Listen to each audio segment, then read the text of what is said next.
Okay, so you want to own a gym. Find a building, fill it with treadmills, watch the memberships roll in. That's the plan in your head.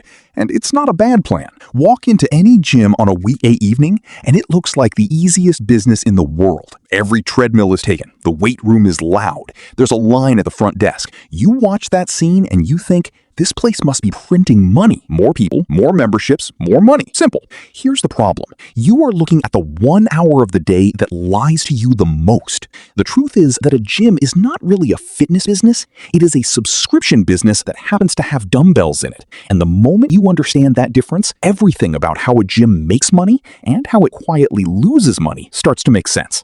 Let's start with what it actually costs to get in the door, because the price tag is a lot more complicated than rent a space and buy some equipment. There isn't one type of gym. There are several, and each one is really a different business wearing the same tracksuit. At the bottom end, you have the budget gyms, the $10 to $25 a month chains that fill a building the size of a supermarket with thousands of members and make their money purely on volume. One location like this can hold 5,000 to 8,000 members and still only needs a skeleton staff to run it. Above that sits the traditional commercial gym, the kind with a weight floor, some cardio machines, and a schedule of group classes, usually charging somewhere between $40 and $70 a month. Above that, the luxury health clubs, which charge $150 a month or more, and sell you less of a gym and more of a lifestyle. Spa treatments, co-working lounges, the whole experience. Then there are the boutique studios, small rooms, sometimes under 3,000 square feet, built entirely around one style of class, charging $50 to $75.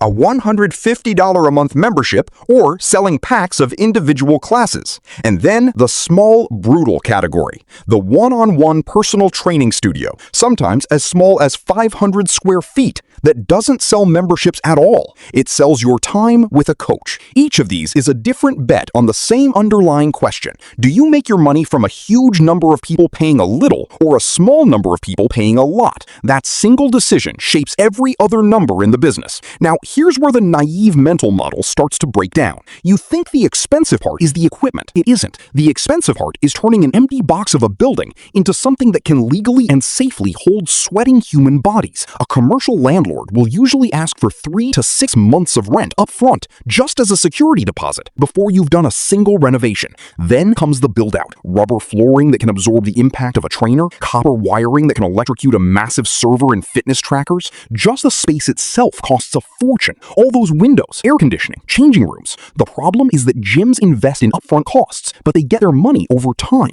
The easy part? Planning. Using projections like spreadsheets and PowerPoint can make it seem like it's all theoretical. Now, here's the problem. Every industry has its own financial model, and a new entrepreneur comes into an industry thinking they've already figured it out. They think the expensive part is the equipment. It isn't. The expensive part is turning an empty box of a building into something that can legally and safely hold sweating human bodies. A commercial landlord will usually ask for 3 to 6 months of rent up front, just as a security deposit, before you've done a single renovation. Then comes the build-out. Rubber flooring that can absorb the impact of a trainer, copper wiring that dropped barbell without cracking the concrete underneath costs $10,000 to $40,000. Locker rooms and showers need moisture-resistant materials and proper drainage plumbing, another $10,000 to $50,000. Mirrors alone, floor to ceiling, can run $3,000 to $12,000 once installed. And then there's the part almost nobody budgets for correctly: air. A standard retail space is not built to handle a room full of people generating heat and moisture for hours at a time. You need industrial-grade ventilation. And the amount of fresh air you're legally required to bring in isn't a guess, it's a formula. Building codes require roughly 20 cubic feet of fresh air per minute for every person exercising in the room, plus a small amount for the square footage itself. Run that formula on a 5,000 square foot gym floor with 100 people on it at peak time, and you need over 2,000 cubic feet of fresh air pumped in every single minute. That's not a fan. That's a full HVAC system upgrade, and it can cost anywhere from $10,000 to $50,000 before you've sold a single membership. Add up the bloated playlist. The deposit, the renovation, the licenses, the insurance, the opening marketing push, and a cash reserve to survive the slow early months. And even a modest mid-size commercial gym can require $300,000 to over $1 million just to unlock the front door. So far, so good. Now, let's talk about what can go wrong. Equipment is the next trap, and it's a bigger one than people expect. A single commercial-grade treadmill costs $2,000 to $8,000. A gym needs 6 to 12 of them just for a baseline cardio section. Selectorized strength machines run $1,000 to $5,000 each, and a real gym floor needs 12 to 20 of them. Add power racks, dumbbells, benches, and accessories, and the equipment bill alone for a mid-sized gym can land anywhere between $40,000 and $250,000. Here's the decision that trips people up. Do you buy the equipment outright, or do you lease it? Buying feels safer. You own it. It's an asset. No monthly lease bill hanging over your head. But buying drains your cash. Reserves right when you need them most, in those first uncertain months before members show up in numbers, and treadmills don't last forever. Heavy daily use wears a machine down in a way home use never would. Leasing sounds like the smart move. Small monthly payments keep your cash free. Upgrade the equipment every few years so it never looks dated. Sounds great. Here's the catch. Lease financing on equipment can carry an interest rate around 8% a year, which means over the life of the lease, you end up paying meaningfully more than the equipment was worth. And the lease doesn't care whether your gym is doing well. If membership dries up and you have to close the doors, the lease payments don't stop with you. They're a contractual obligation that follows you. Reserves right when you need them most, in those first uncertain months before members show up in numbers, and treadmills don't last forever. Heavy daily use wears a machine down in a way home use never would. Leasing sounds like the smart move. Small monthly payments keep your cash free. Upgrade the equipment every few years so it never looks dated. Sounds great. Here's the catch. Lease financing on equipment can carry an interest rate around 8% a year, which means over the life of the lease, you end up paying meaningfully more than the equipment was worth. And the lease doesn't care whether your gym is doing well. If membership dries up and you have to close the doors, the lease payments don't stop with you. They're a contractual obligation that follows you out the door. Neither option is wrong, but whichever one you pick, you've just locked in a large fixed cost that has to be paid every single month, regardless of how many people walk through your door that day. Now, location. This is the decision most first-time owners get wrong, because they think a good location just means somewhere with a lot of people nearby. It's more specific than that. Roughly 80% of a gym's membership base comes from within a 10 to 15-minute drive or transit ride of the building. That's it. That's your entire addressable market. Not the city, not the metro area, a 10-minute radius. Inside that radius, the income level of the people living there has to match your pricing. A luxury club charging $150 a month cannot survive in a neighborhood built around a budget income base, no matter how nice the equipment is. And a high-visibility storefront in a major city can cost anywhere from $25 to $120 per square foot per year in rent, compared to $12 to $20 in a rural area. Pick the wrong side of that gap, and you've committed to a rent bill that requires a membership base your entire rent market can't support. Follows you out the door. Neither option is wrong, but whichever one you pick, you've just locked in a large fixed cost that has to be paid every single month, regardless of how many people walk through your door that day. Now, location. This is the decision most first-time owners get wrong, because they think a good location just means somewhere with a lot of people nearby. It's more specific than that. Roughly 80% of a gym's membership base comes from within a 10 to 15-minute drive or transit ride of the building.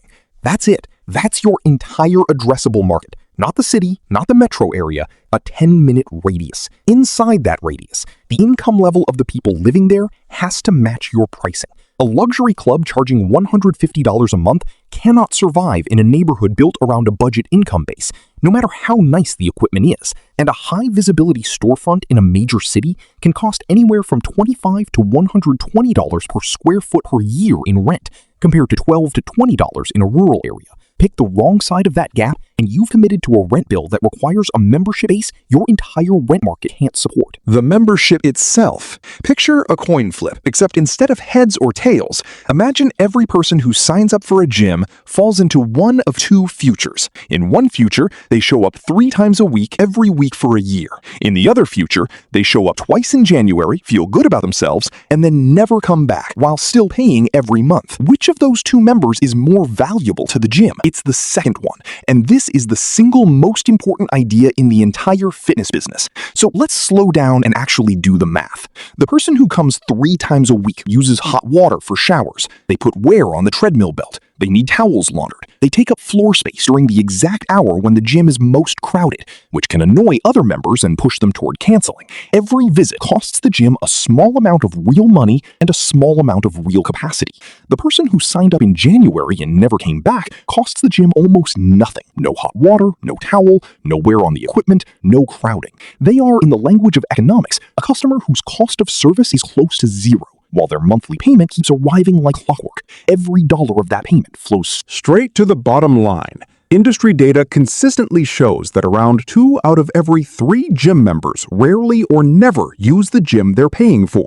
Read that again. The majority of the revenue base of a typical low-cost gym is coming from people who are not exercising there. This is not an accident. It is the business model. Think about the building itself. A gym with 6,000 or more members could never physically fit even a fifth of those people on the floor at once. The fire code wouldn't allow it, and the equipment wouldn't be enough.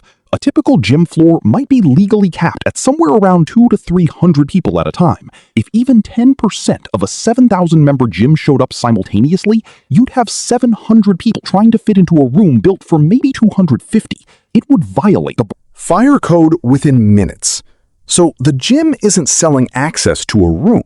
It's selling a statistical bet that most of the people who buy a membership will not use it at the same time, and a large chunk of them won't use it at all. The building only has to be big enough for the fraction of members who actually show up, not the total number who pay.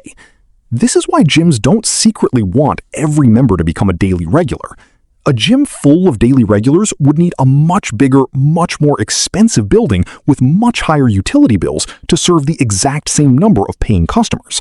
The forgotten membership, the one sitting unused in someone's bank statement, is quietly one of the most profitable customers a gym can have. There's a seasonal wrinkle to this whole picture that's worth walking through because it shapes the entire financial calendar of a gym. Roughly 12% of all annual gym signups happen in the single month of January. Driven by New Year's resolutions, gyms lean into this hard. Discounted joining fees, low-cost trial offers, a burst of advertising spend concentrated into just a few weeks. That single month can hand an owner a large injection of upfront cash and a wave of new monthly billing. But the same wave that comes in fast goes out almost as fast. Around half of new members stop attending within 6 months of signing up. And of the who joined specifically as a January resolution, up to 80% have quit showing up by the time summer arrives. February tends to be the highest risk month of all, the point where the initial burst of motivation fades before a real habit is formed. Experienced owners don't panic about this. They plan their entire cash flow around it, using the January surge to build a reserve that carries them through the quieter summer months when new signups slow down.